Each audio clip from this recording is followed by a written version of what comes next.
வணக்கம். இன்னைக்கு நம்ம எக்லெஸ் ராகி ப்ரௌனி தான் செய்ய போகிறோம். அதுக்கு டபுள் பாயிலிங் மெத்தடில் ஒரு 20 கிராம் அளவுக்கு பட்டர் சேர்த்துட்டு 1/4 கப் அளவுக்கு சொக்கோ குக்கீஸ் சேர்த்துக்குவோம். இது கொஞ்சம் மெல்ட் ஆயிரட்டும், ரொம்ப மெல்ட் ஆகணும்னு அவசியம் கிடையாது.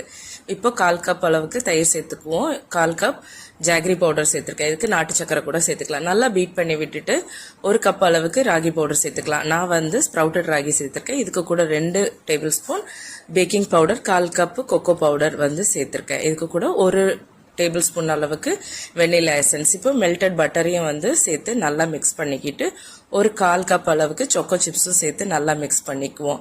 இப்போ நம்ம ஓவனில் வைக்கிற ட்ரேயில் வந்து இதை மிக்ஸ் பண்ணிடுவோம். இது வந்து கொஞ்சம் ஃப்ளாட்டடாக தான் இருக்கும். இந்த மாதிரி ஃப்ளாட் பண்ணி விட்டுக்கோங்க. இதுக்கு மேலேயும் சொக்கோ சிப்ஸ் போட்டுட்டு கொஞ்சம் டேப் பண்ணி விட்டுக்கோங்க. 170 டிகிரியில் ப்ரீ ஹீட் பண்ண ஓவனில் வந்து 170 டிகிரி வச்சு ஒரு 30 மினிட்ஸ் வந்து குக் பண்ணி எடுத்தீங்கன்னா நம்மளோட ராகி ப்ரௌனி ரெடி. கண்டிப்பாக